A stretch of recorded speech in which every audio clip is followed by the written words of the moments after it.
Sound and data. I'm here with David Worrell, an old friend from, although we haven't seen each other in person since the 1980s, we're kindred spirits working in the area of sonification for quite a while. And when the idea for this Sound and Data podcast channel came up, I thought of him immediately. And then talking to Meg Schindel, it was she mentioned that she had co-edited the issue on sonification with him. So I reached out, and we've been trying to get together. And then Roger Molina ran into him at, what was the conference, David, that you were at? Smart. It's called Smart. This is the one I'm at the moment. You mean in Brussels? Yeah, the one in Brussels. Yeah. I guess you're at right now. Yeah, and so Roger emailed me because he had run into David, and it reminded me that we had said we would get on here. So David, welcome to the podcast.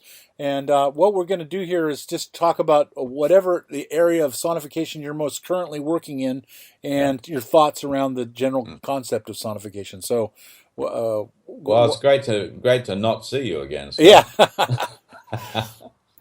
And thanks for the invitation. I appreciate it. So I've been working on a project that sort of sits between what I like to call sort of the transcendental aspect of art, which is, art for art, if you like, pure art, what most people think of as art or art music, and then moving those ideas into a more pragmatic area, which is a sort of tool that people can use sound and image to do practical stuff with. And I'm very interested in the relationship between those two domains and the way, by making sound work, if you like, in a pragmatic way, you can learn things and do experiments and explore the artistic aspect of the work with very sort of pragmatic outcomes. So I'm really blurred in that whole area between whether it's music or whether it's pragmatic sonification. Well, that's really the thing. It's a very blurry deal. As soon as you start to sonify anything, people start hearing musical stuff in it, especially in the post-Cagean aesthetic where everything is kind of in the musical realm, So yeah, we've had several discussions about that. I was wondering, are you working in SonoPy, which is what you went on? Yeah. I'm still my own man when it comes to software, unfortunately, or maybe not. Maybe not, unfortunately. I prefer it that way. No. It seemed to me like you were reaching out, trying to turn that into an open source thing, and I was wondering if you had any success with that. Well, no, because I didn't. Everyone wanted it, and no one wanted to do any work. So right. And I didn't have the time or the whatever to make things for other people when I didn't have time to make work for myself. Really, I'm going to include the links to your dissertation and your work around SonoPy and all that. But just for the listeners, you made a very clear distinction about how to organize a way of putting data together in order to make sound using Python as a Python library that you called SonoPy as the sort of tool set that was, and you had the definitions of each of the parts of the tool set really well delineated in your dissertation and in other articles that I've read by you. Yeah. And so you sort of constructed that, but sort of homebrew for yourself, it sounds like, right? Well, I came to the problem. I came to try and understand the issues by over many years, including with people like Steve Ellison, who we talked about. Our mutual friend, yeah. Our mutual colleague friend, yeah. And that it seemed to me that most people were approaching the issues of sonification and how to do sonification from the software perspective in the wrong way, which is that they'd say, all right, we need to make sound, so what we'll do is we'll get some sound synthesis software, and then we'll decide how else we're going to do whatever else we need to do, having got and learnt the sound synthesis software. And mostly it turned out that it was either PD or Super Collider, or both of which are fantastic programs. Yeah, sure. But the problem then comes is, okay, we can make sound now. What I need to do is I need to interface with a high dimensional database, for example. that's fast and it's hierarchical and so forth and so on, or I need to do some sort of very complex mathematical transformations on the data in order to reduce whatever it is I need to do to get the data in the form that I need it. Right. Now, what do I do? Well, all those sound synthesis tools, unless they've changed, certainly at the time, never had any, didn't have any of those tools involved in them. Didn't, they weren't built for that. Right. So I sort of came quickly to understand that starting with the idea of what sound synthesis tool I use is the wrong way to think about it. And what I have to do is to get an environment where I don't have to reinvent the wheel. Because, if you wanted to do some high dimensional, data transformation thing in SuperCloud, well, then you've got to either do it yourself. In other words, you've got to write all the mathematical transforms, the database transforms over it, or you've got to wait for someone else to do it. Well, that's no good to me. Yeah. I need to be able to do it. And the advantage of something like Python is that there are whole communities out there who do nothing else with their lives except write high dimensional database transforms.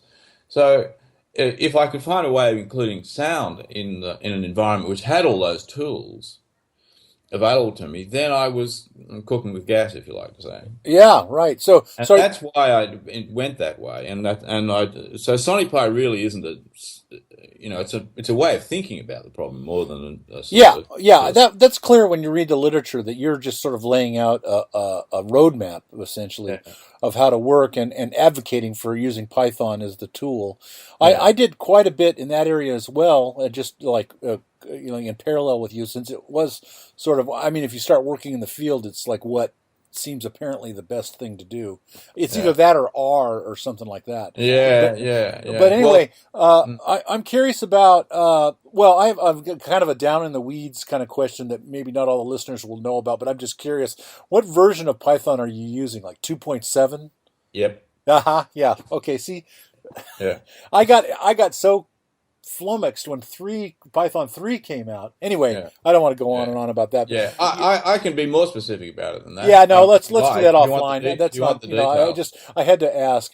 I mean, Yeah, it's ending up that most people I talk to that are using Python are settling on 2.7, which is good as long as because one of the problems, just for the listener, I'm going to say one of the problems is you can use Python, but if you use a different version, then yeah, sometimes parts of your code won't work as well, and you can't share things. And another thing that occurred to me with your description of what you're working on, not only do you have to work with multidimensional databases, you also have to work with scientists in a lot of cases that don't yeah, know the first thing about sound synthesis, but yeah, they're used to working with data, and they yeah, often are using Python or yeah. MATLAB or something like that, Yeah, right? yeah. Well, I'm, as you know, I'm working at the Fraunhofer Institute in Erlangen in Germany at the moment, Yeah, no. So what's that? Well, yeah, fill that in a and little bit. this is the Audio Labs where MP3 was invented. Right. There's like I don't know 400 people working in audio. It's a pretty amazing place.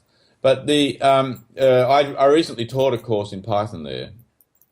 I recently there taught a course in Python, if I can get my English correct. Yeah. And there was a huge demand for it, and basically it's because they've reached the limit of what they can do in MATLAB, which is of course very expensive and so forth and so on. And Right. Python is not like that. So just to finish that thought, push it a little bit further. Sure. Not only do I use Python, and not only do I use 2.7, but I use a version of it which has got all the packages wrapped into it, and somebody else maintains all that, right? Oh, is that That's Anaconda Python. right? Right. Okay, and you could probably put a link to that. I can give you that. Yes, And certainly. Yeah. Well, let's coordinate that. so there's these people who do this packaging, an amazing job of keeping all the compatibility and everything. And there's like 1,200 sort of modules or something, an incredible number of modules that they make sure they're all compatible. Oh, So I okay. follow them. I mean, I don't, I don't anymore struggle with which version of the plotting library and which version of this in order to do Yeah. that. Yeah. Leave them do it, right? Yeah. So you have SciPy and NumPy and all those things. Yeah, Yeah. Yeah. absolutely. SciPy, NumPy, all that stuff is just there, and you just sort of like, you just load it up and go, and then occasionally they send you an email, so we're doing an update, and you do the update, and you just keep going. I mean, and this project that I'm working on here is all live. It's all like it's live data. It's a huge data set. And Python just sits there and hums away and does its thing. And, I don't even have to think about it anymore, really. It's fantastic. Yeah. Yeah. Well, it's So I've sorted that problem out for me anyway. I mean, it might not solve it for everyone, but But for me, I just have a confidence that everything I do now, I don't have to redo, like from the fundamental levels up again, which was always a problem, right? I mean, that's what Yeah, the yeah, problem. That was a problem in I've struggled fourth, with that right? all along. I mean, both you and I worked in Forth for many years, and Forth just died, unfortunately. I mean, it's still alive, but you can't. It's so hard. You spend so much of your time maintaining the software that you can't get any work done. Well, I mean, the only place practically where Fourth ended up was in PostScript. Really, it's buried Yeah, down inside of PostScript. Yeah. yeah. But anyway, so what's the current? Are you working? Are you working building these tools, or do you have a specific sonification project that you're focusing on? Oh no, I'm doing a very specific project, and but I wanted to be before just describe it Yeah, because sure. it's a pragmatic project now. I wanted to go back to your thought about Cage's idea of the music is what you hear. Right. And there's a very famous quote of John Dewey, which is something about I think he talks about it in the visual domain, but my sort of translation of it is it's not about what is music, it's about when is music. And and so that's my sort of sensibility about that stuff. Is music's happening all around us if we just hear it the right way. So I make less distinction between the sort of quote music unquote and the pragmatic stuff. I bring, in other words, I think what I'm interested in doing is stimulating the musical mind that people have. People have a musical mind. Yes. We're That's born also with it. I just It's genetic, right? yeah. Well, just to put my 2 cents in, I think that's the problem with sonification is that everybody is really wanting things to be musical, and if you're doing a very sort of precise translation or audification of some data, they're still going to want it to sound like something. You know. Yeah, but it can if you have a big enough sense of music and you're sensitive to musical issues. Exactly. It's a lot of sonification work has come out of the psychologists who have very limited idea of what music is. I mean, they basically think it's sort of functional harmony and that's about it, right? Yeah. Right. With a beat. So they don't have an expanded sense of what a musical gesture is and so forth and so on. So they're limited in what they can do. Mm. And thankfully, these days they're starting to come to an understanding that that's the issue. So sound design becomes much more of an issue for those people now than what has in the past. So we live in hope.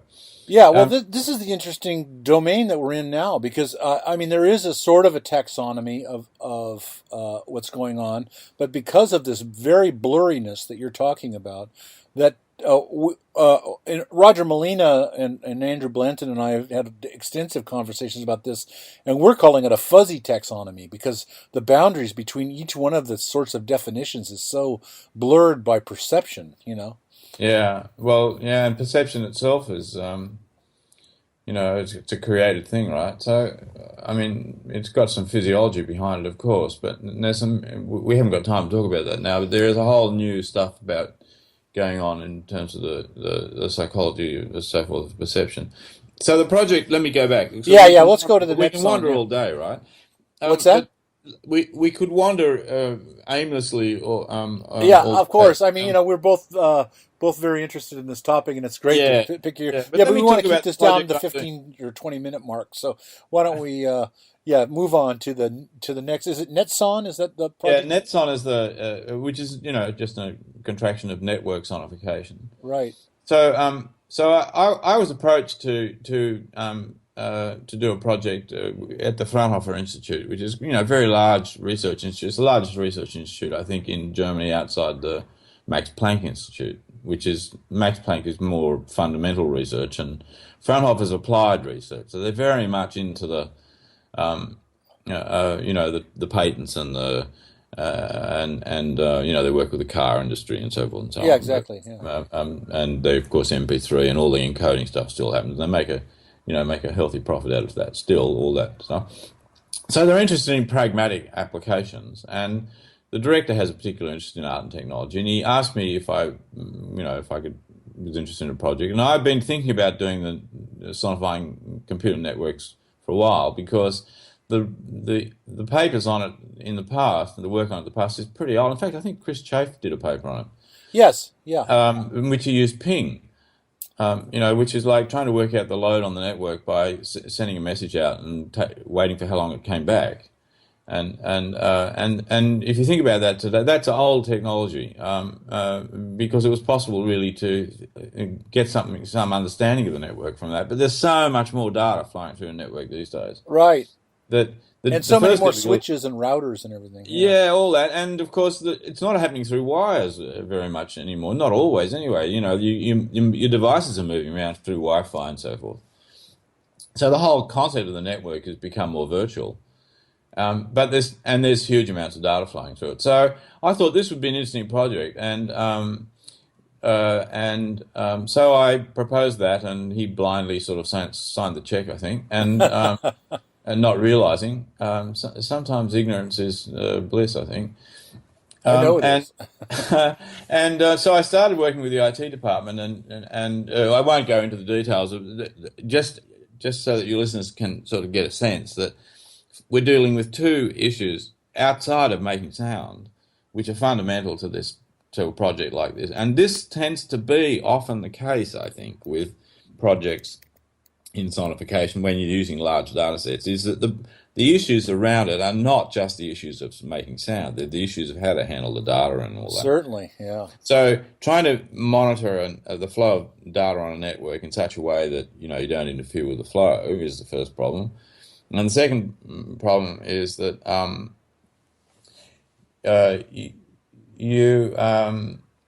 just lost my train of thought.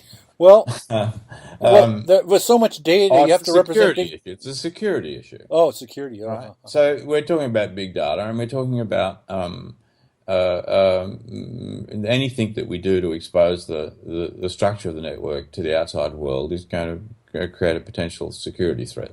And then there's related to that is a surveillance issue. If you're monitoring the data of an organization, people want to be assured that you're not sort of snooping on their emails and so forth and so on. right, So there's right. a whole dimension to that problem, which has to be solved before you go anywhere near sound. And I find that very interesting, and because it includes the people that the tool is eventually going to be for in the process of building it, and that's one of the things that I like to do. So I started working with the data, and we started stripping bits off the data in order to anonymize it, and it had to be sent, pushed around the country and so on and so on, and eventually comes down through a pipe and through a FIFO, and Python starts attacking it there, and so forth, and Yeah. so Well.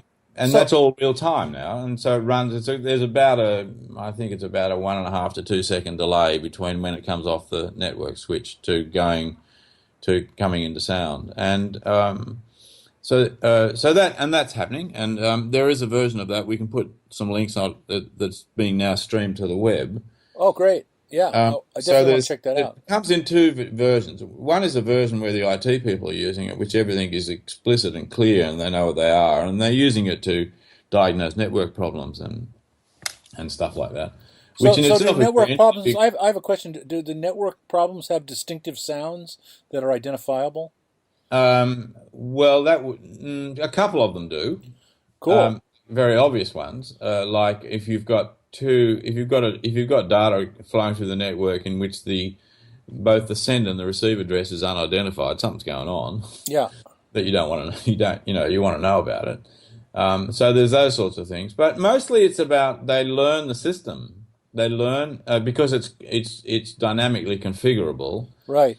to whatever set of addresses or things that they want to monitor. They're using it to listen to the way the data flows, and they find they found addressing errors and things like that where their maps are wrong, and though they started out quite skeptical, the more they used it and the more they realized how they could use it, the more, is there a word, unskeptical? Yeah. I don't know. They've become sort of advocates of it in a It's way. like nobody says gruntled. You can be disgruntled.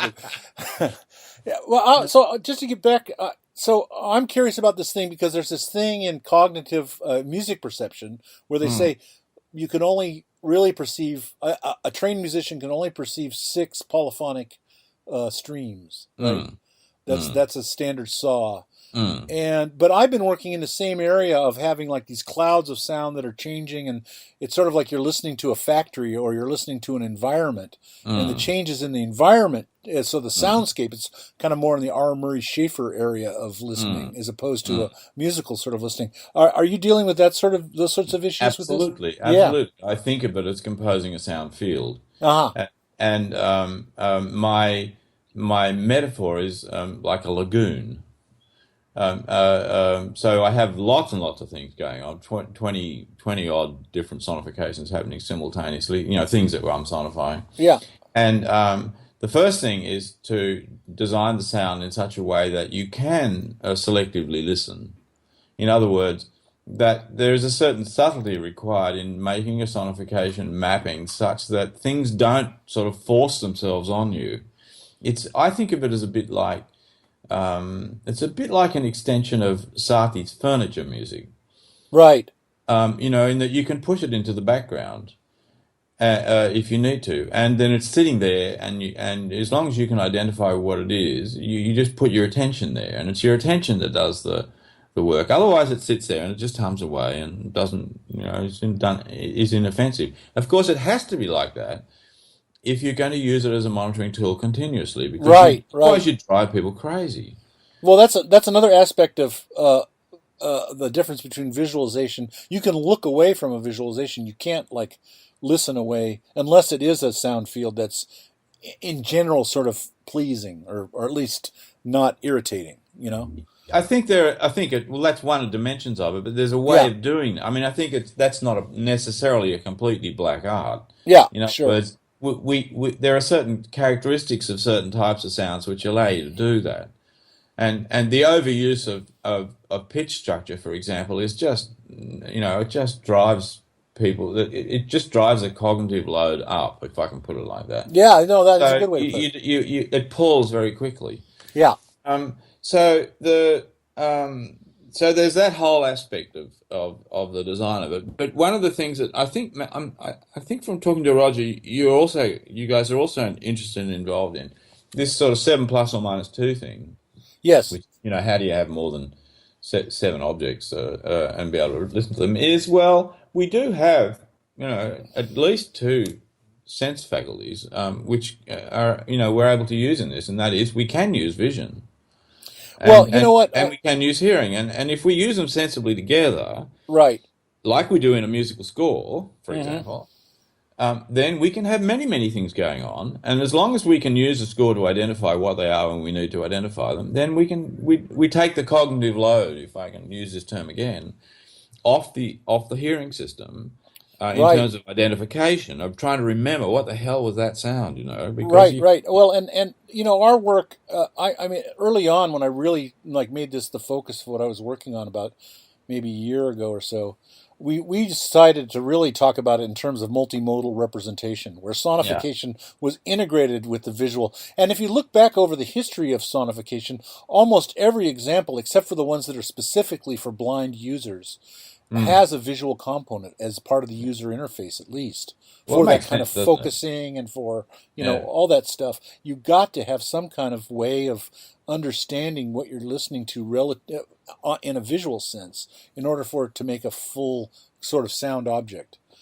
I Yeah, think there's a sort of historical sort of reason why people have tried to do it with sound alone. yeah, there Excuse me. is. And I had a paper rejected by ICAD. I think it was a year or 2 years ago because and my whole argument was this about the and they just said, well, we haven't solved the sonification part yet. Let's not get it's overcomplicating it to which was contrary to my point, but Yeah. whatever. Well, I think also there's a sort of a funny relationship between the sonification community and the computer music community, Yes. who in a you would say, as a fashion, I would say almost, have turned away from the idea of notation, or at least the idea of the concept of an object, a simple object.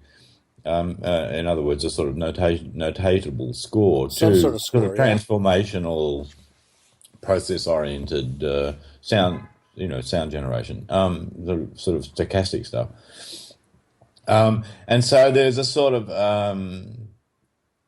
an inhibition they've had, I think, in making visual representations which look like musical scores because they saw that as regressive.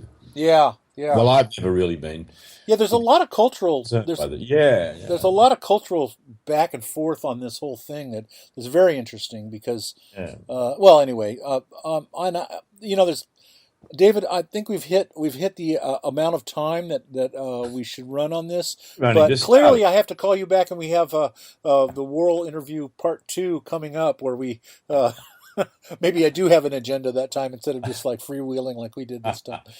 Oh, well, we set the scene, some of it anyway. Yeah, and I look forward to getting the links, which I'll include in the write Yeah, up with this podcast, be my and pleasure. maybe we can generate some discussion in the comments and all that kind of stuff.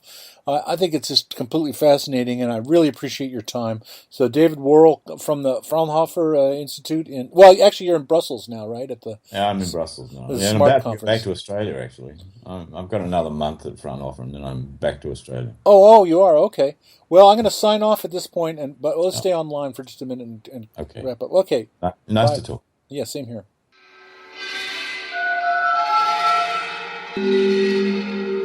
Sound and data.